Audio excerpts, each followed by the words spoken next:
मुझ गुनाहगार को दामन में छुपा लो आका। यानी ना तो नबी की बेटी ने कहीं और गई, ये मजार पे जाने वाली औरतें, इधर उधर घूमने वाली औरतों को समझाओ कि नबी की बेटी का तरीका यह है, कोई मुश्किल पेश आए तो नबी की बेटी घर से बाहर नहीं जाती थी, बल्कि घर में ही मुसल्ला बिछा के अपने रब से दुआएं मांग। सुभान अल्लाह, सुभान अल्लाह, सुभान अल्लाह, सुभान हजरत अल्लाह। अली कहते हैं हमने रोजा रखा, ए अल्लाह हमको हमारे बच्चों के, अच्छा दुआ कर रहे हैं अली, आमीन कह रही है फातिमा, और किसके लिए दुआ हो रही? हसनैन करीमैन के लिए। दुआ कबूल, बोले क्या हुआ? दुआ कबूल हो गई, हसन भी ठीक, हुसैन भी ठीक, दोनों बच्चों की तबीयत ठीक हो गई। सुबह को फातिमा तो ज़हरा ने उठाया, चलो सहरी कर लो अहले बैत। जब सहरी के लिए उठाया तो क्या देखा कि हमारी तरह घर में खाना नहीं है, जैसे हम गुलाम उनके खाते हैं उनका सदका नहीं, नहीं, उनके घर में तो खजूर तक नहीं है, सिर्फ पानी से रोजा रखा है। सहरी की है अली ने आज पानी से, आज हसन ने पानी से सहरी की है, आज हुसैन ने पानी से सहरी की है, नबी की बेटी ने सहरी की। अली फिर दोपहर की सुबह के वक्त में मजदूरी के लिए निकले कि सुबह सुबह जाके मजदूरी कराता हूं अपने बच्चों के लिए। अब कोई मजदूर का बेटा हो तो बाप का नाम ही नहीं बताना चाहता, बाप के लिए शर्माता है कि मेरा बाप मजदूर है, मेरा बाप मजदूरी करता था, क्या नाम बताऊं? मगर शर्माए वो जिसका बाप हराम की कमाई खिलाता हो, शर्माए वो जिसका बाप 2 नंबर की कमाई खिलाता हो। वो तो फख्र से कहे कि मेरा बाप रक्षा चलाता है या मजदूरी करता है, जो कि मेरे नबी ने फरमाया मजदूरी करने वाला अल्लाह का दोस्त है, दोस्त अल्लाह का दोस्त है। और मजदूरी करना तो अली की भी सुन्नत है, नबी की भी सुन्नत है। जरा जोर से तो बोलो जरा, ये मेरे नबी पाक सल्लल्लाहु अलैहि वसल्लम के गुलामों, कभी ना शर्माओ। मौला अली पूरे दिन मजदूरी करके शाम के वक्त में अपने घर में दाखिल हुए। जब शाम को दाखिल हुए तो सैयदा कायनात फातिमा ज़हरा ने खाना बनाया, चक्की चलाई, पहले चक्की चलाई, फिर रोटी बनाई, फिर खाना बनाने के बाद इंतजार किया अजान की आवाज आ जाए।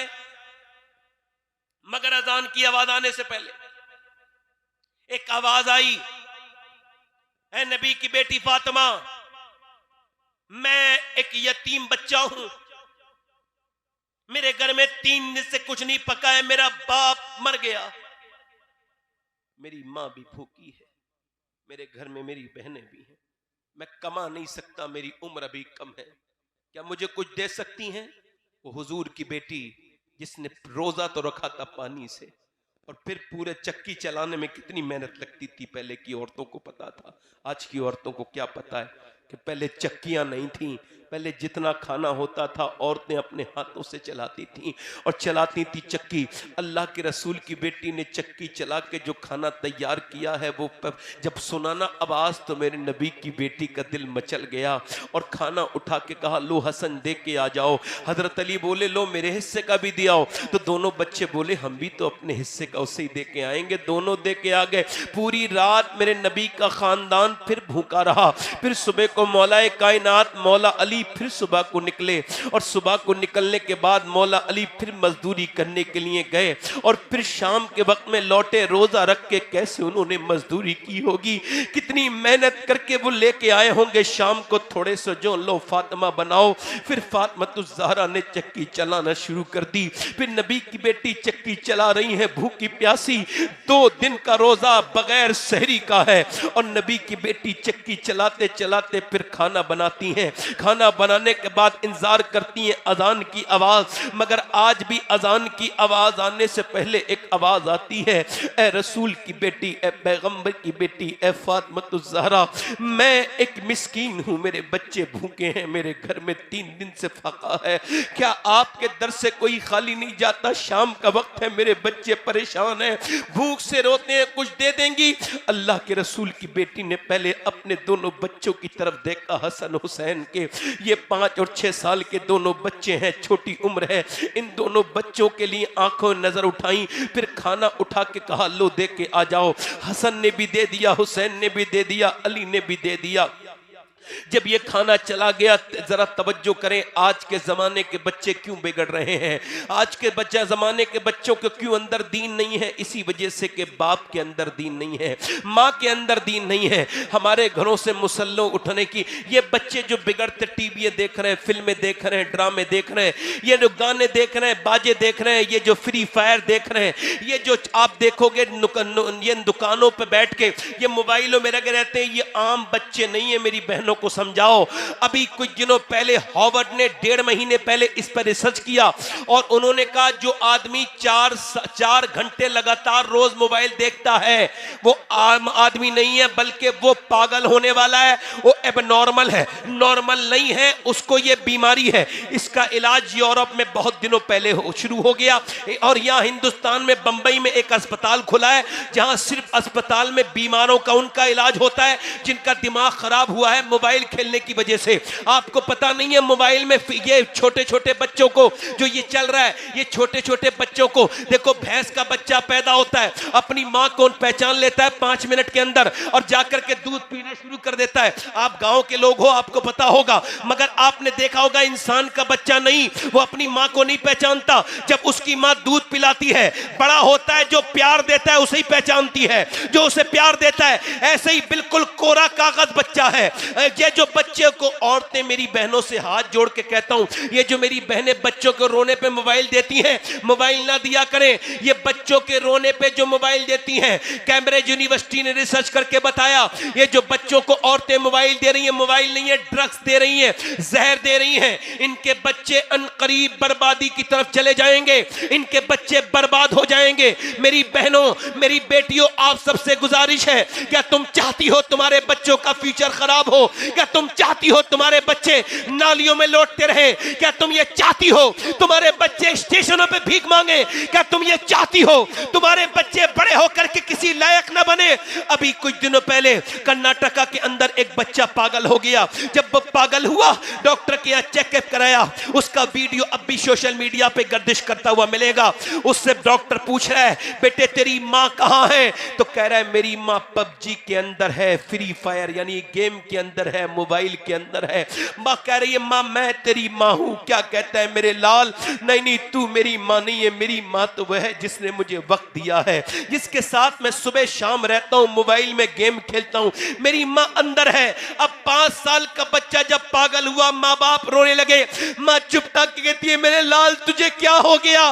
डॉक्टर ने कहा, ये बिल्कुल कोरा कागज था, तूने मोबाइल के हवाले किया, ये मोबाइल के हवाले हो गया। अगर तूने अल्लाह के हवाले किया होता तो ये अल्लाह के हवाले हो जाता। आला हज़रत फरमाते हैं, फाज़िल बरेलवी सब कह दो रज़ी अल्लाह तआला अन्हु, आला हज़रत फरमाते हैं, जब औरत अपने बच्चे को दूध पिलाती है और दूध पिलाते पिलाते वो नबी पर दरूद भी पढ़ती है, अल्लाह उसके बच्चे को आशिक रसूल बना देता है, हुजूर का आशिक बना देता है।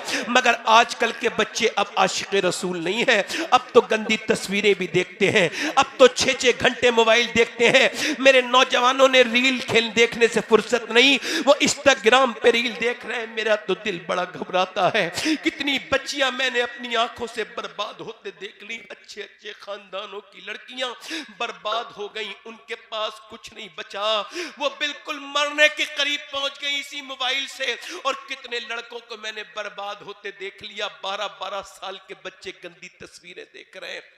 मैं पूछता हूं अपनी बहनों से और बेटियों से, क्या जवाब दोगे मेरे भाइयों? आप अल्लाह के यहाँ यही जवाब दोगे? इसी हुसैन को जब कयामत के दिन मिलोगे, हुसैन को क्या जवाब दोगे? मेरे दोस्तों, जाओ कब्रिस्तान जाओ, अपने बाप की और भाई की कब्र पे या जो मर गया हो उसकी कब्र पे, और हिंदुस्तान का सबसे ज्यादा बड़ा डॉक्टर लेके जाना और कहना, लो 10 करोड़ रुपए ले लो, मेरे भाई को 10 मिनट दे दो। मगर वो 10 मिनट नहीं मिलेंगे जो तूने आज अपनी रील में खराब किए हैं।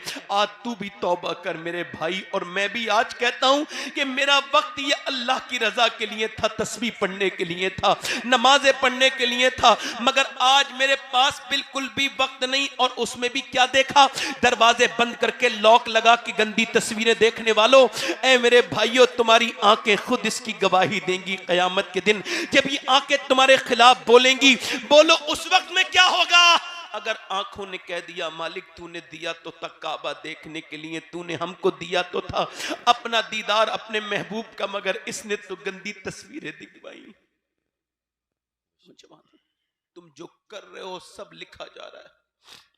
एक सहाबी रसूल है, उसका नाम है उतबा बिन गजवान। तलवार चलाते चलाते उसने अपनी तलवार अपनी आंख में मार के गुल्ला नीचे को फेंक दिया। हजरत अबू मूसा अशअरी टॉप क्लास के कारी हुजूर के जमाने के आए सहाबी कहने लगे आपने क्या किया, लोग तुमको पागल कह रहे हैं, आंख निकाल के फेंक दी। कहा यार लोगों की वजह से नहीं, अल्लाह के खौफ से सुन्नियों दिल से सुनना सहाबी के ईमान की बात। कहने लगा क्या मतलब? का अभी एक लड़की पे मेरी नजर पड़ गई, हुजूर की हदीस याद आई, सरकार फरमाते हैं जो बदनिगाही करेगा अल्लाह उसकी आंख में जहन्नम की आग डालेगा। तो मैं समझ गया कि आज मैंने एक लड़की को देखा है, कल मेरी आंख में कहीं जहन्नम की आग न डाल दी जाए। मैं तो एक कीड़ा बर्दाश्त नहीं कर सकता, तो जहन्नम की आग को कैसे बर्दाश्त करूंगा। ऐ अबू मूसा अशअरी मैंने अपनी आंख निकाल के इस वजह से फेंकी है कहीं मेरा अल्लाह मुझसे नाराज ना हो जाए, क्या अल्लाह मुझे माफ कर देगा। मैंने अपनी आंख निकाल दी। दोस्तों जो जिस हाल में मरेगा उसी हाल में उठाया जाएगा। एक लड़के का एक्सीडेंट हुआ और जब वो लड़के जा रहे थे कार में घूमते हुए, अंदर गाना चल रहा था, गंदा डांस चल रहा था, वहां बरहना औरत नाच रही थी, वो देखते हुए जा रहे थे, गाड़ी ट्रक में घुस गई, चारों ऑन द स्पॉट मर गए, चारों मुसलमान थे। अब एक आध मुसलमान की ख्वाहिश है कि हुजूर का जिंदगी में एक बार दीदार करे, और वरना कब्र में तो दीदार हुजूर का होना ही है। अब एक नौजवान कब्र में गया, जैसी कब्र में गया फरिश्तों ने जाके पूछा बता हुजूर तशरीफ लाए मेरी कब्र में, और फरिश्तों ने पूछा बता ये कौन है। अल्लाह अकबर, तूने नजर उठाना चाहिए। फरिश्ते ने कहा नीचे नजर कर, तू अभी गंदी फिल्में देख के मरा है, तू मुस्तफा का दीदार करने के लायक नहीं है। अल्लाह अकबर, उन्हें न देखा तो किस काम की हैं ये आंखें कि देखने की है सारी बहार आंखों में। मेरे नौजवानों अपनी जवानी की हिफाजत करो। देखो ईमान पे अगर खात्मा ना हुआ तो मैं भी बर्बाद और आप भी बर्बाद। ये ईमान को छीन लेती है बदनिगाही। बदनिगाही वो ऐब है जिससे ईमान छीनने का खतरा है मरते वक्त। सुनो मेरे दोस्तों और सुनो मेरे भाइयों, रात का वक्त है, एक औरत हिजरत करके बदायूं से दिल्ली गई है। पहले की माएं क्या बनाती थी अपने बच्चों को, सुनो, वो मोबाइल उनके पास नहीं थे, वो क्या देती थी, रात के वक्त में मां रो रही है, दिल्ली में एक 15 बाई 15 के कच्चे मकान में मां रो रही है, सजदे में रोके। जब वो रोई तो उसकी सिसकियों से बच्चे की आंख खुल गई। 8 साल का बच्चा आगे बढ़ के कहता है अम्मा क्यों रो रही है। मां ने सलाम फेरने के बाद कहा मेरे लाल मेरे हाथ पे अभी छिपकली चढ़ गई थी। कहा फिर मैंने उसको तो हटा दिया, फिर सोचा कुछ दिनों के बाद कब्र में जाऊंगी, जब कब्र में जाऊंगी तो कब्र में तो खतरनाक किस्म के कीड़े होते हैं, आज तो ये मैंने हटा दी छिपकली, कल जब मैं कब्र में जाऊंगी तो मेरे नबी फरमाते हैं कब्र मेरी नज़र में सबसे खतरनाक जगह है। अल्लाह के रसूल फरमाते हैं अगर जानवरों को पता चल जाए उनको मरना है तो तुम्हें कोई मोटा जानवर खाने नहीं मिलेगा। मेरे बेटे मुंह में नाक में कीड़े चलेंगे। हजरत सैयदना उस्मान जुन्नूरैन जिनके निकाह में हुजूर की 2 बेटियां, सरकार ने फरमाया किसी ने इब्राहीम अलैहिस्सलाम का दीदार करना है। अर्ज की हुजूर जरूर हमने करना है। बोले सामने देखो मेरा उस्मान आ रहा है, इसका चेहरा बिल्कुल इब्राहीम अलैहिस्सलाम की तरह है। हजरत उस्मान जुन्नूरैन ने देखा है गड्ढे को, बेहोश हो गए।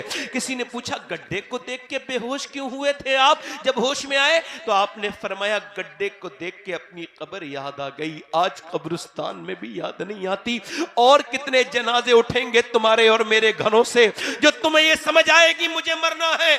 ओ मेरी बहनों, वो औरत रो के कहने लगी मेरे मालिक मेरे बेटे पर करम कर दे, मेरे बेटे इसी वजह से रो रही हूं कि मेरे हाथ पे कीड़ा चढ़ा है तो हटा दिया, कल कब्र में क्या होगा अंधेरी में। तो बेटा बोला मेरी माँ अभी तू तो बड़ी है, मैं छोटा हूं, मैं मर गया तो क्या होगा। तो फिर माँ ने कहा बेटे से ऐसा कर, सजदा कर, अल्लाह तुझे कब्र के अजाब से बचाएगा।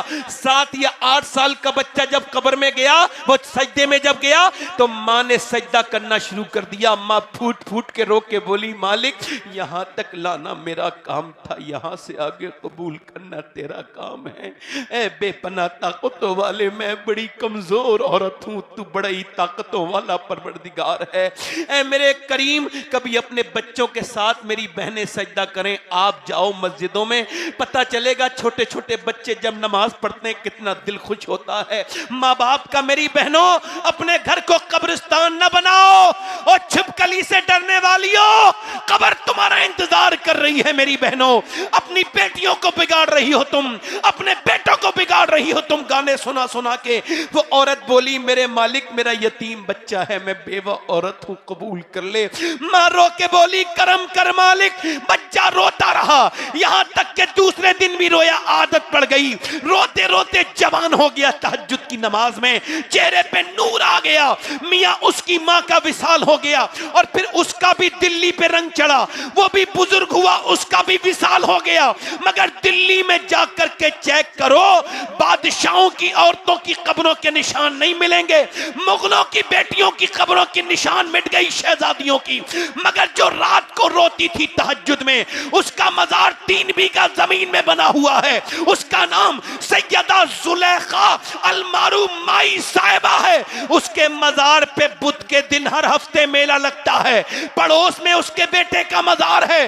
बादशाहों की कब्रों के निशान मिट गए, मगर उसके बेटे की कब्र पे आज भी मेला लगता है। उसके बेटे का नाम निजामुद्दीन महबूब इलाही है। जब मां सजदा करे दिल्ली में, बेटा दिल्ली को दिल्ली शरीफ बना दे। जब मां सजदा करे किचौचा में, तो बेटा किचौचा में कदम रख के किचौचा शरीफ बनाए। जब मां सजदा करे मियां जब सलारे मसूदे गाजी की, तो गाजी पाक पैराइश में कदम रखे तो उसको शरीफ बनाए।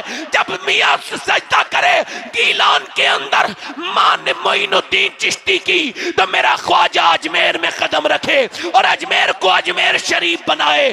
जब मियां सजदा करे बगदाद वाले अब्दुल कादिर की मां, तो मेरा गौसे आजम बगदाद को गौसे आजम बगदाद शरीफ बनाए। और जब सजदा करे मदीने में फातिमा ज़हरा, तो उसका बेटा हुसैन करबला में कदम रखे, उसको शरीफ बना दे। नारे तकबीर, अल्लाह अकबर, या रसूल अल्लाह, या रसूल अल्लाह। जिंदाबाद, जिंदाबाद, ताजु शरिया, ताजु शरिया, ताजु शरिया। आज के बाद तकरीरें, इको कम कर दो भाई, इको मेरी तरफ तवज्जो करो। आज के बाद मेरा कोई भाई इस बात को न समझे ये तकरीर हो रही है। नहीं, अपने बच्चों को जहन्नम से बचाना है तो तुम भी नमाज पढ़ो। सुभान अल्लाह, सुभान अल्लाह। डॉक्टर इकबाल कहता है, हुसैन ने करबला में हक अदा कर दिया। तो मैं कहता हूं, इकबाल कहता है, मैं उनसे कहता हूं ये अधूरी बात है। पूरी बात यहां से शुरू हुई है। पहले मदीने में अली ने बाप होने का हक अदा किया और फातिमा ने मां होने का हक अदा किया, फिर हुसैन ने करबला में हक अदा किया। सुभान अल्लाह, सुभान अल्लाह, सुभान अल्लाह। अगर आपके बच्चे अभी छोटे हैं, 7 साल से कम उम्र है, तो आप नमाज पढ़ना शुरू कर दें, वरना आपकी नस्ल भी बेनमाजी हो जाएगी। और 7 साल के बाद बच्चा सुनता नहीं है, और 7 साल तक कहीं जाता, तजर्बा कर लेना, 7 साल के बाद बच्चा अपने आप चलने लगता है। और 7 साल तक बाप जिधर जाएगा, ए बच्चे बैठ, बैठनी चुप, बैठ जाओ, इंसान के बच्चे बनो बेटे। दिल लग रहा नहीं लग रहा है? अच्छा एक बात बताओ, कोई अपनी मर्जी से अपना बाप चुनता है? मुझे खबर थी मैं कहां पैदा हो रहा हूं? नहीं। अगर ऐसा होता तो गरीबों के घर बच्चे पैदा होते? गरीबों के घर बच्चे पैदा नहीं होते हैं? इसका मतलब ये कोई अपनी मर्जी से अपना बाप, अपनी मां, बहन, भाई, नाना, नानी। अब किसी का भाई अच्छा है तो बहन ठीक नहीं, किसी की बहन ठीक है तो भाई ठीक नहीं, किसी की मां ठीक है तो बाप ठीक नहीं, किसी का बाप ठीक है तो मां ठीक नहीं, किसी का नाना ठीक है तो नानी ठीक नहीं, किसी की नानी और नाना ठीक है तो नानी ठीक नहीं। हुसैन मेरा अकेला ऐसा इंसान है दुनिया का जिसे जिधर से देखो लाजवाब है। उसका भाई हसन जन्नती जवानों का सरदार है, उसकी उसकी ज़ैनब बहन अपनी जमाने की औरतों की सरदारा है, उसकी माँ सारी जन्नती औरतों की सरदारा है, उसका बाबा अली सारे वलियों का सरदार है, उसकी नानी खतीजा उम्महातुल मोमिनीन की सरदारा है, उसका नाना मोहम्मद सारे नबियों का सरदार है।